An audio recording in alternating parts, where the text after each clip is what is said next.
فکر میکردی تو زندگیت روزی بشینی کوشه خیابون تو شیراز و شال بفروشی؟ نه اصلا. یه روزی که از دوستام رسید بهم گفت که اینجا چی کار میکنی؟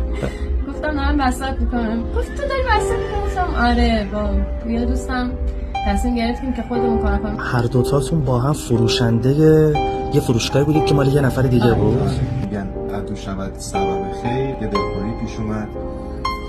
یه شب تصمیم گرفتیم دیگه کار نکنیم. یه خورده یه قرض گرفتیم کردیمش شالای هندی خیابون. یه شالشو پهن کردیم و اول شال و اون تایم اینجور بود که من و پویا وقتی یه لباسی رو میپوشیدیم لباسا رو خودمون درست کرده بودن. هر کی به اون رسید گفت از لباس خودتون نداریم.